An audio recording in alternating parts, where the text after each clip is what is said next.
नमस्कार दोस्तों, study with Santosh YouTube education channel पर केडी सर आप सभी का स्वागत करते हैं। आज हम आपके लिए हरियाणा कर्मचारी चयन आयोग यानी एचएसएससी के द्वारा हरियाणा पुलिस कांस्टेबल महिला के लिए जो भर्ती परीक्षा हुई थी दिनांक 30/12/2018 उस प्रश्न पत्र में जो इंग्लिश लैंग्वेज आई थी आपके लिए उसका सोल्यूशन लेकर आए हैं।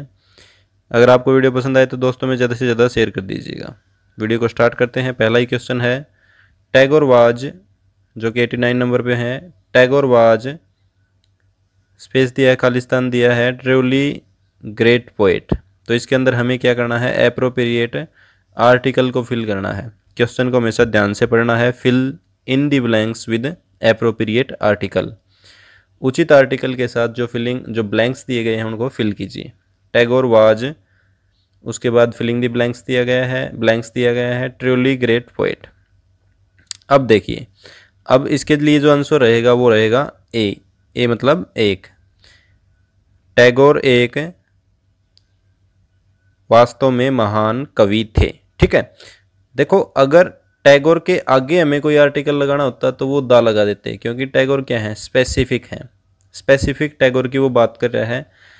अगर स्पेसिफिक की बात ना हो, अगर जर्नल की बात की जाए, यहाँ पर पोएट की बात की गई है। पोएट एक जर्नल पोएट थे, एक पोएट थे, तो इस नाउन के आगे, नाउन से पहले उसका एडजेक्टिव दिया गया है और फिर एडवर्ब दी गई है, तो उसके एडवर्ब से पहले लगाएंगे। ठीक है, ऐसे ही दिया जाता है ना।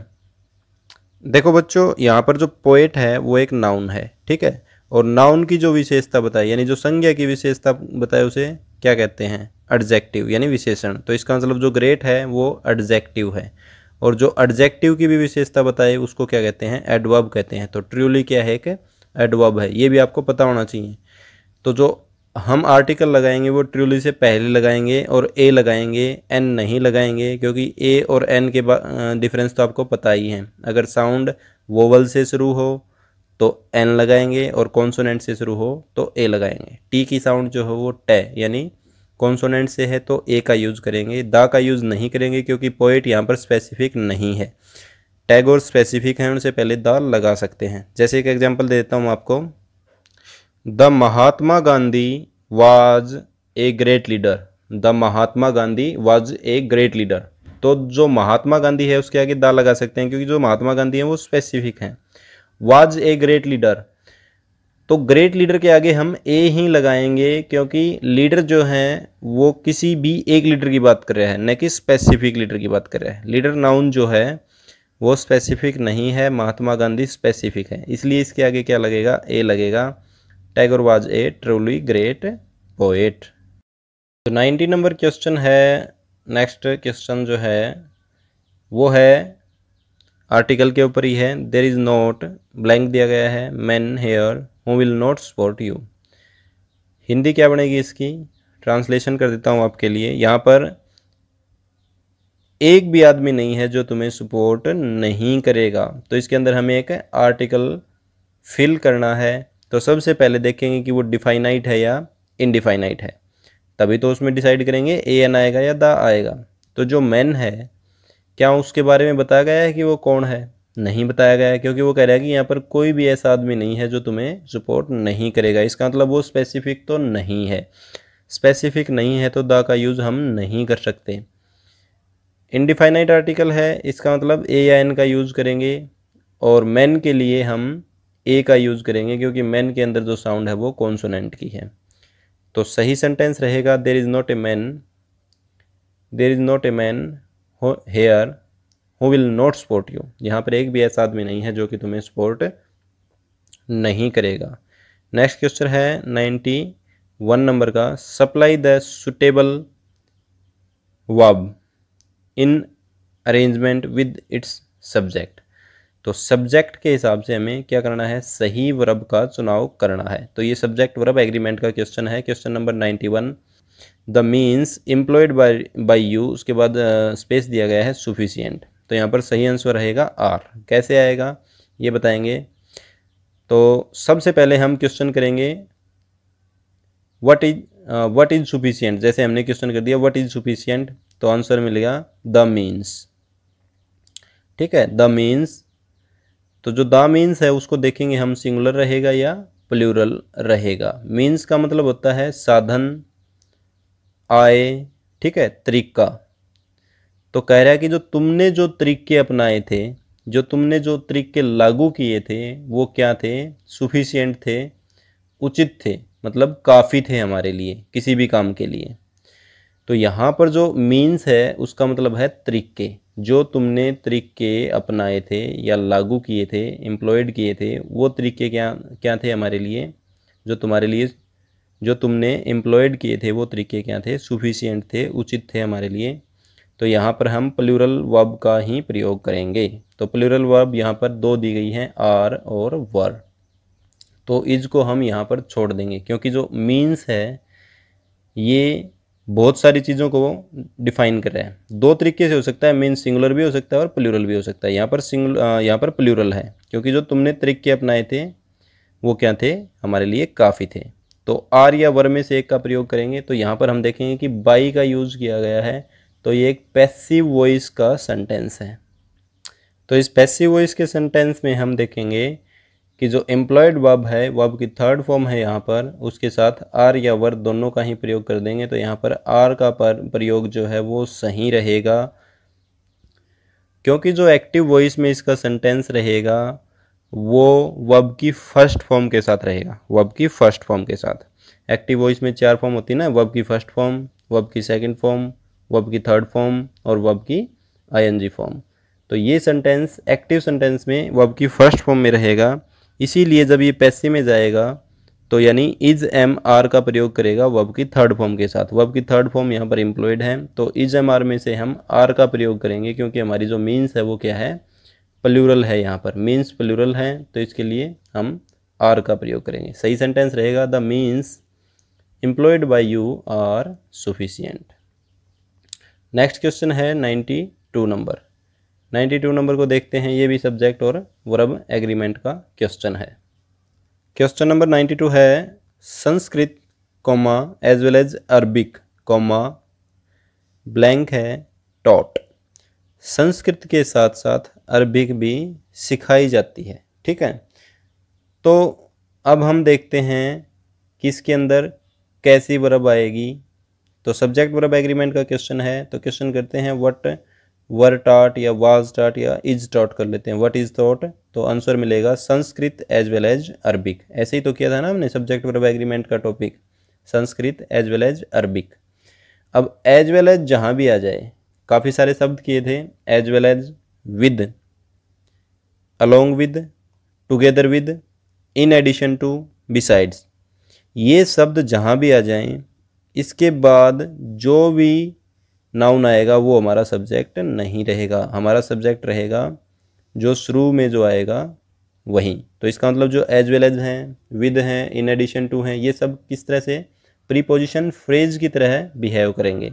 तो हमारा जो ट्रू सब्जेक्ट है यहाँ पर वो है संस्कृत। तो संस्कृत, अब इसको तो भूल ही जाओ, संस्कृत स्पेस टॉट। यहाँ सेंटेंस क्या रह गया? संस्कृत और टॉट। तो संस्कृत हमारा सब्जेक्ट है। किस टाइप का सब्जेक्ट है? सिंगुलर सब्जेक्ट है, क्योंकि संस्कृत क्या है? एक सब्जेक्ट है, और सब्जेक्ट हमेशा क्या होते हैं? सिंगुलर होते हैं। जैसे मैथमेटिक्स है, संस्कृत है, फिजिक्स है, ये सब क्या है? सिंगुलर है। सिंगुलर के साथ सिंगुलर ही वर्ब आएगी। तो यहाँ पर सिंगुलर वर्ब है वाज, और वाज ही है और कोई है ही नहीं, तो इसका मतलब हमारा आंसर रहेगा वाज। संस्कृत वाज टॉट, क्योंकि आर, वर और हैव हैं, ये क्या है? प्लूरल वर्ब हैं। तो सही सेंटेंस रहेगा संस्कृत वाज टॉट। ये इसमें ऐड भी कर सकते हैं, Sanskrit as well as Arabic was taught. Next है 93 question.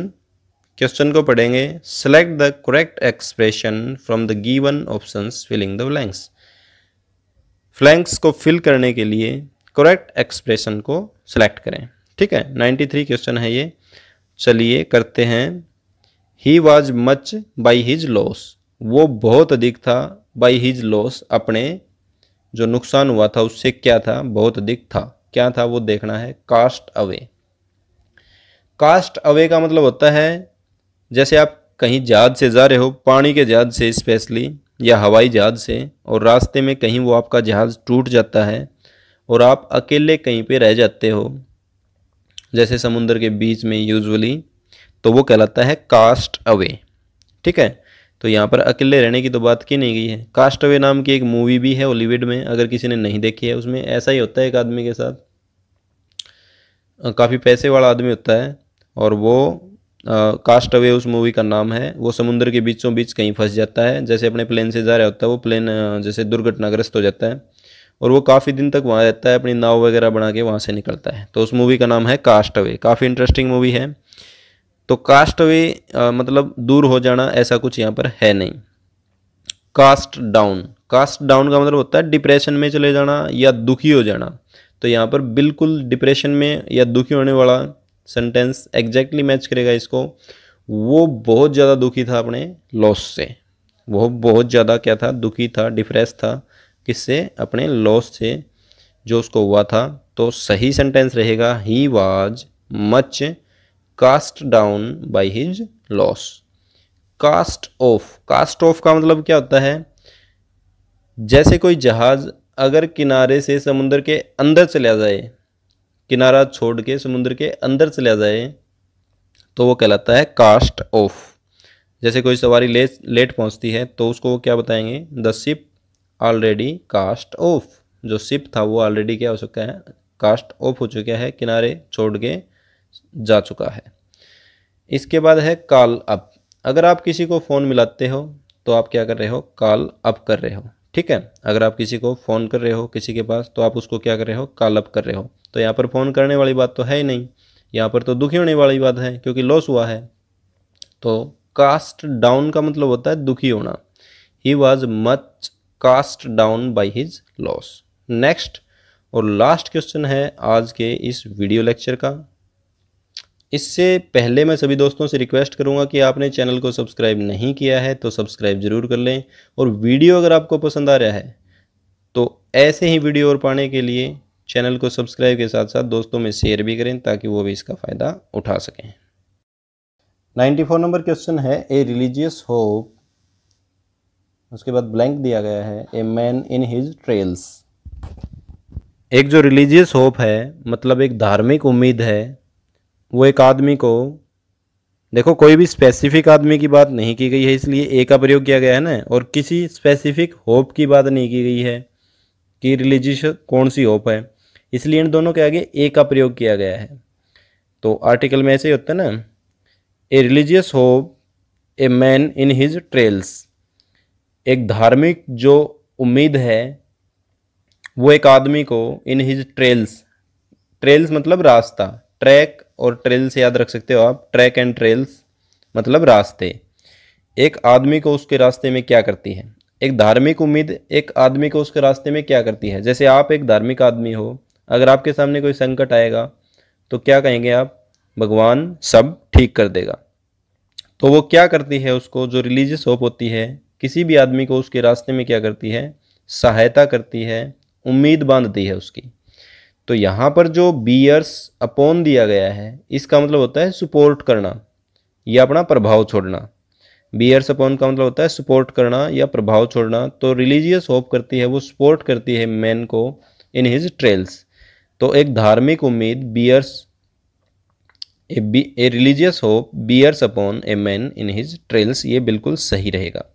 Bears up, bears up का मतलब होता है पकड़ना, रोकना, ठीक है, पकड़ना और रोकना।